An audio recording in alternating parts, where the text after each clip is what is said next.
Vamos a cantar ese himno que citó mi hermano. 273.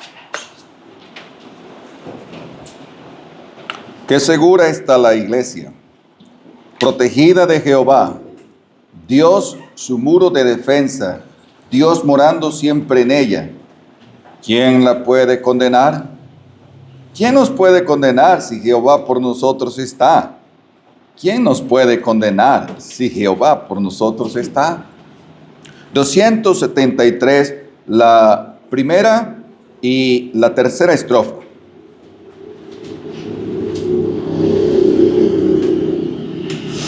Segura está la iglesia, protegida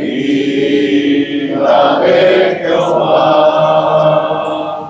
Dios su muro de defensa, Dios morando siempre en ella, ¿quién la puede condenar? ¿Quién nos puede condenar si Jehová por nosotros está? ¿Quién nos puede condenar si Jehová por nosotros está? Dios socorra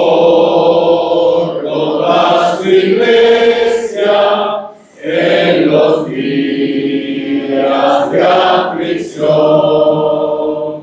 la consuela en su tristeza, por la luz de su presencia, todo cambia en bendición. ¿Quién nos puede condenar si Jehová por nosotros está?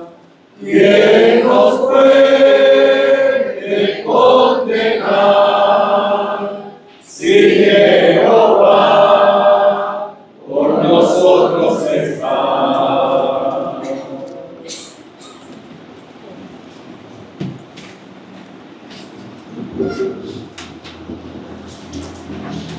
Estamos contentos de estar aquí en esta tarde. Es un honor, un privilegio verles y conocer este lugar. Primera vez que estamos aquí, bueno, yo primera vez, y de verdad es un gozo, un placer verles. Vamos a leer primeramente en Filipenses capítulo 1.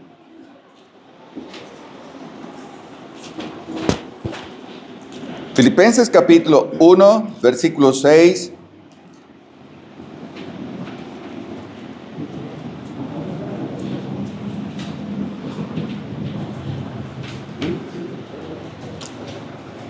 Dice el apóstol Pablo a los creyentes en Filipo: estando persuadido de esto, que el que comenzó en vosotros la buena obra, la perfeccionará hasta el día de Jesucristo. Queridos hermanos, yo no dudo por un momento que ustedes están persuadidos que el que comenzó la obra aquí, a través de sus vasos, fue el Señor.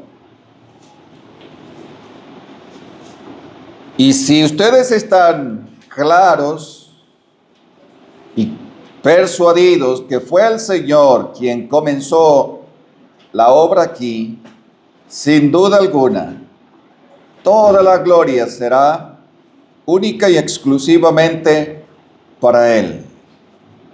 Salmo 115, 1 dice: no a nosotros, oh Jehová, no a nosotros, sino a tu nombre dad gloria.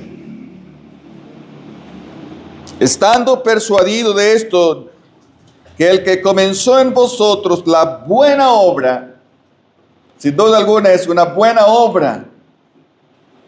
¿Por qué? Almas salvadas en este lugar.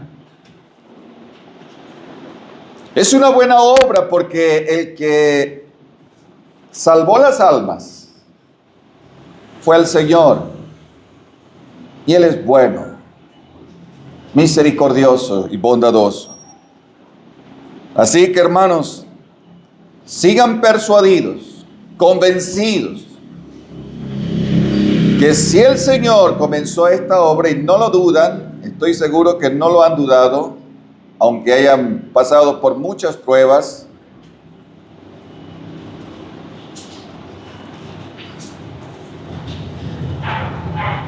Él la va a mantener. Esta asamblea va a permanecer aquí hasta que el Señor venga. Si ustedes están convencidos que fue el Señor. Estando persuadido de esto, que el que comenzó en vosotros la buena obra, la segunda parte dice, la perfeccionará hasta el día de Jesucristo. Eso de perfeccionar, porque no hay ninguna asamblea, ninguna iglesia local en todo el mundo que sea perfecta. Pero el Señor, en su deseo, está perfeccionando la asamblea. Allá en el Salmo 138, el último versículo, la oración de David era: no desampares la obra de tus manos. Que este sea su oración, hermano, hermana. Que sigas orando, que el Señor siga obrando y trabajando a través de sus vasos, a través de ustedes. ¿Para qué? Para que otros se conviertan al Señor. No desampares la obra de tus manos. Él prometió, hermanos, estar con nosotros. Han pasado 60 años y esta asamblea, sin duda alguna, ha madurado. No sé cuántos hermanos quedan todavía desde que se formó la asamblea. ¿Queda alguno? Yo casi estoy por ahí. Cuídenlo mucho, entonces. Entonces, podemos ver en ese versículo la asamblea y su principio. Tenemos que recordar y nunca olvidar que es el Señor que ha comenzado la obra aquí. Tenemos que recordar siempre y desear siempre que el Señor nos perfeccione. Yo no conozco esta asamblea, no conozco la vida de ustedes, pero ustedes están en un lugar estratégico, geográficamente hablando. Están en el valle. Están en un lugar estratégico, visible. Aunque no están allá arriba, están más o menos altos. Y quiero animarles, hermanos, sigan brillando. Esta asamblea es un candelero y el Señor quiere que ustedes sigan brillando. Esta asamblea ha brillado por 60 años. ¿Y de dónde ha venido la fuente, la energía de esa luz? Del Señor. su palabra. A veces cantamos con los niños, yo no sé si aquí lo cantan. ¿Quiere Jesús que yo brille? Yo brillaré para Él. Brillando, brillando, brillando. Que sigan brillando en este lugar como asamblea para la gloria de Dios. El Señor está perfeccionando su iglesia. Ahora, quiero que me acompañe a leer, porque tenemos la asamblea y su principio. Vamos a ir un momentico a Hechos capítulo 2.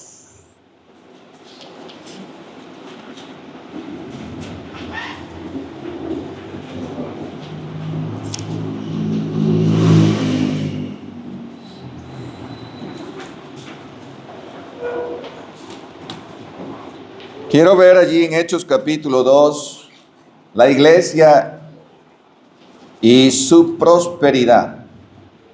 La iglesia aquí en el valle ha prosperado. No materialmente.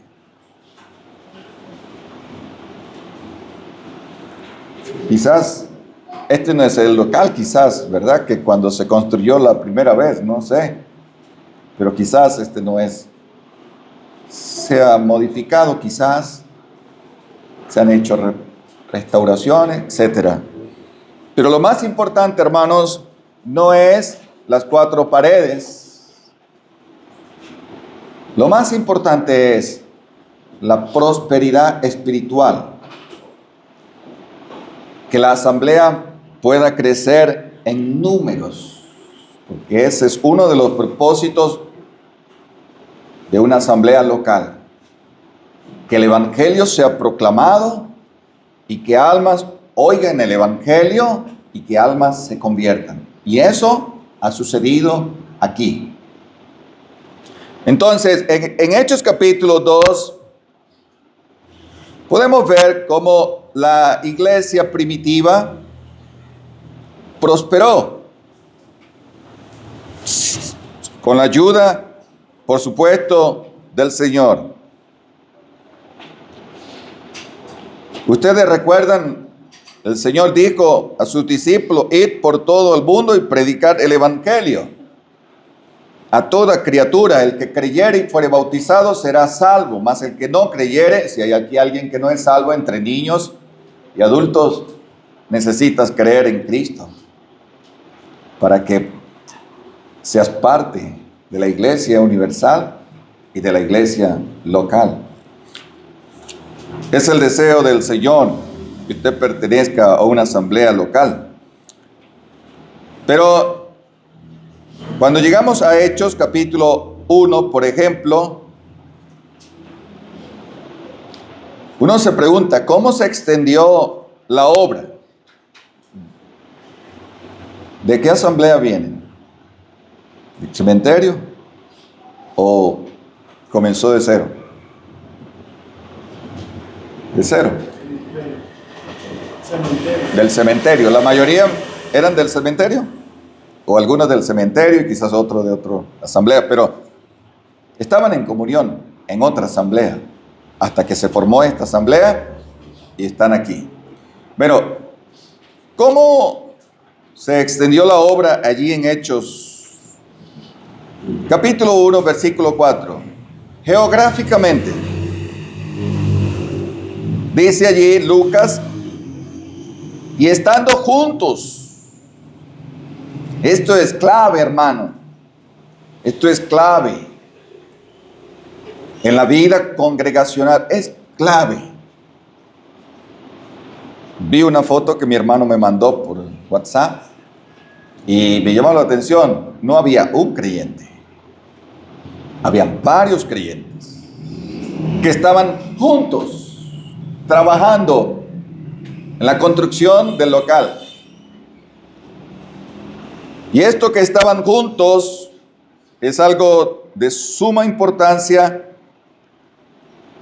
en la obra del Señor y al comienzo de su obra. Y estando juntos, les mandó que no se fueran de Jerusalén, sino que esperasen la promesa del Padre, la cual les dijo: oísteis de mí. Versículo 8. Recibiréis poder cuando haya venido sobre vosotros el Espíritu Santo, y me seréis testigos en Jerusalén, en toda Judea, en Samaria y hasta lo último de la tierra. Damos gloria a Dios que geográficamente, habiendo pasado los siglos, el Evangelio llegó a nuestro país, a Venezuela, a Caracas. El glorioso Evangelio llegó aquí, al valle. Hace 60 años atrás se predicó el Evangelio. La semilla fue sembrada. Y he aquí el fruto de la aflicción de su alma. Almas oyendo el Evangelio, almas convirtiéndose al Señor. Geográficamente el Evangelio llegó aquí, a Venezuela. Estamos contentos de saber que en el valle hay una asamblea. Pero numéricamente, capítulo 1, versículo 15, 14, todos estos perseveraban unánimes. No solamente estaban juntos, porque podemos estar juntos, pero no en unidad. Mira cuán bueno y cuán delicioso es habitar los hermanos juntos en armonía. Debemos estar juntos, pero en armonía. Esto era algo muy precioso al principio de la asamblea allí en Hechos. Era algo que caracterizaba a los hermanos, a los apóstoles. Estaban juntos. Todos estos perseveraban unánimes en oración y ruego con las mujeres y con María, la madre de Jesús, y con sus hermanos. En aquellos días Pedro se levantó en medio de los hermanos, y los reunidos eran como 120 en número. Numéricamente habían como 120. Pero en el capítulo 2, versículo 41, Pedro predica el Evangelio. La mayoría judíos, la mayoría de ellos habían rechazado al Señor. La mayoría de ellos habían estado al pie de la cruz. La mayoría de ellos habían gritado: crucifícale, crucifícale. Y ahora están oyendo el glorioso Evangelio. Están escuchando la predicación del apóstol Pedro. Y ahí están, hay muchos que oyeron y creyeron. Y dice versículo 41, así que los que recibieron su palabra fueron bautizados. Y se añadieron aquel día, ¿cómo? 3,000 personas. Ahí estamos viendo que el Evangelio está siendo predicado y se están viendo almas convertidas al Señor. Comenzó como con 120, ya van como 3,000. Pero en capítulo 4, versículo 4, dice: muchos de los que habían oído la palabra creyeron. El que oye mi palabra, vuelvo a decir, si hay aquí algún niño o algún adulto que no es salvo, la Escritura dice, Juan 5:24, el que oye mi palabra y cree al que me envió, tiene. No dice tendrá, tiene vida eterna y no vendrá a condenación, mas ha pasado de muerte a vida. Ese día había una gran multitud escuchando la palabra de Dios ¿Y qué dice? Muchos de los que habían oído la palabra creyeron, y el número de los varones era como 5,000. Como 5,000. Pero capítulo 5.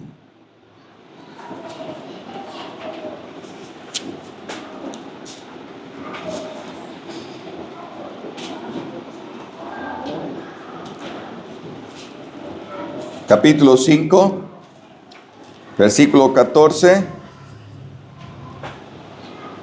Dice: los que creían en el Señor aumentaban más y más, gran número así de hombres como de mujeres. Entonces vemos que la obra allí, al principio, la iglesia primitiva no solamente creció geográficamente, sino numéricamente, pero también si leemos en capítulo 8, nos vamos a dar cuenta que también creció racialmente. Capítulo 8, ahí está el etíope. El etíope oyó el evangelio, creyó al Señor. El etíope es un africano. Pero capítulo 9 es la conversión de Saulo de Tarso. Podemos ver allí, el evangelio llega a Asia. Pero en el capítulo 10, que es la conversión de Cornelio, podemos ver que el evangelio llegó a Europa. Nos gozamos saber que cuando el Señor dirige todo, cuando el Señor guía a través de sus espíritus, a través del Espíritu Santo, podemos ver que la obra crece. Pero hermanos, la obra creció allí. La pregunta, una que me ha conmovido, es que la obra creció. Y una de las cosas que debemos recordar siempre es que capítulo 2, perdone que lo devuelva, capítulo 2, dice: cuando llegó el día de Pentecostés, la formación, la primera asamblea local, cuando llegó el día de Pentecostés, estaban todos unánimes juntos. Había comunión entre estos creyentes. Primero me llama la atención que había comunión entre los discípulos, los apóstoles del Señor. Había comunión entre ellos. Ahí estaban las mujeres, entre ellas la madre del Señor y otras. Había comunión, había oración, había un ambiente espiritual.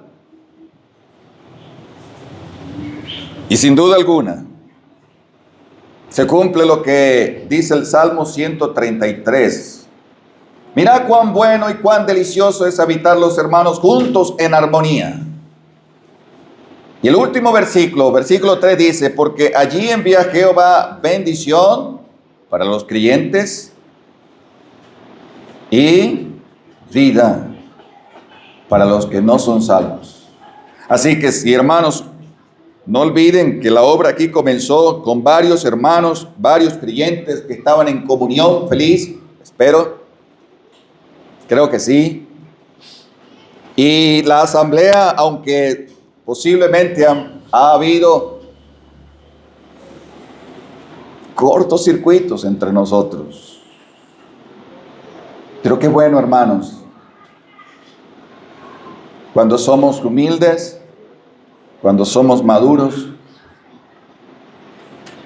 y limamos esas asperezas. Ruego a Evodia y a Síntique que sean de un mismo sentir, para que la obra avance, hermanos. Cuán importante es la comunión. estaban todos unánimes juntos.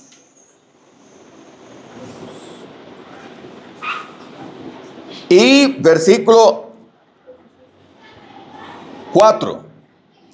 Fueron todos llenos del Espíritu Santo. ¿Por qué? Había comunión. Había feliz comunión.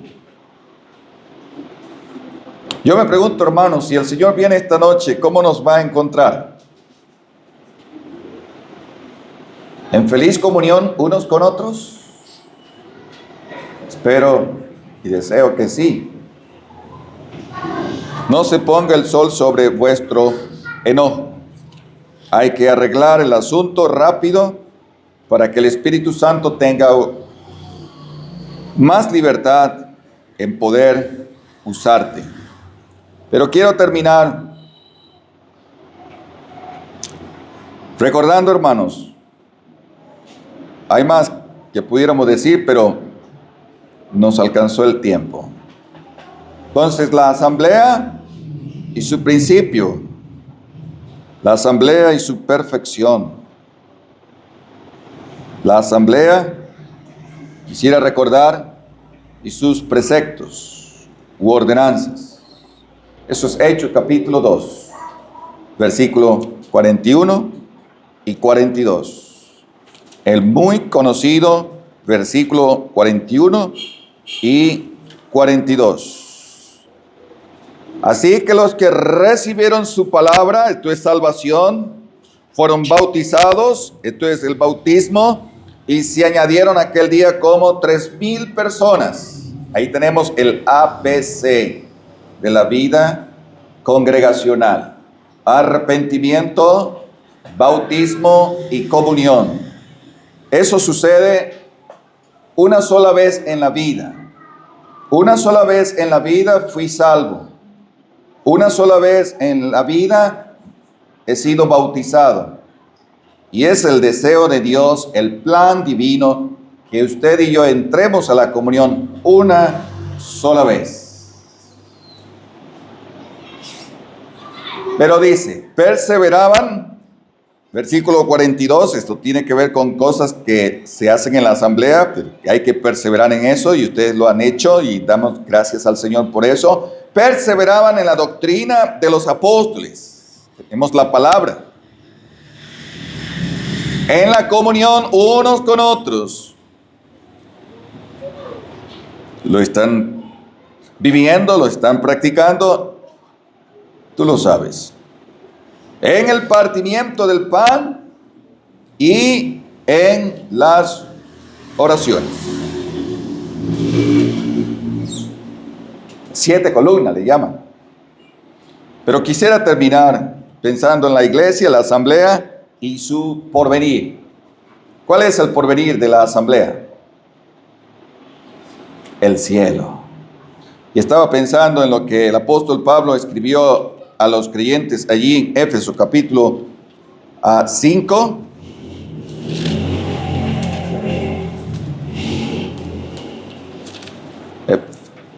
Éfeso capítulo 5, versículo 25. Maridos, amad a vuestras mujeres, así como Cristo amó a la iglesia y se entregó a sí mismo por ella. Si Él se entregó a sí mismo por la iglesia, si Él se entregó a sí mismo por mí, ¿qué puedo hacer yo por Él? Pero para santificarla, habiéndola purificado en el lavamiento del agua por la palabra, a fin de presentarla a sí mismo una iglesia gloriosa, que no tuviese mancha, ni arruga, ni cosa semejante, sino que fuese santa y sin mancha. Esto me hizo pensar en lo que dice allá en Apocalipsis capítulo 19, cuando estemos en el cielo ya con el Señor. Apocalipsis 19 y 7.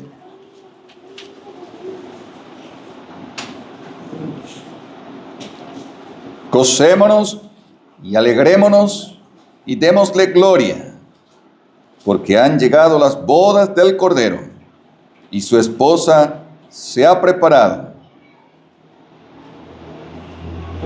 Y a ella se le ha concedido que se vista de lino fino, limpio y resplandeciente, porque el lino fino es las acciones justas de los santos. Versículo 9. Y el ángel me dijo, escribe, bienaventurados los que son llamados a la cena de las bodas del Cordero. Y me dijo, estas son palabras verdaderas de Dios. El porvenir de la iglesia es el cielo. Que el Señor bendiga y prospere su palabra. Amén. Voy a dejar que un hermano ore y pido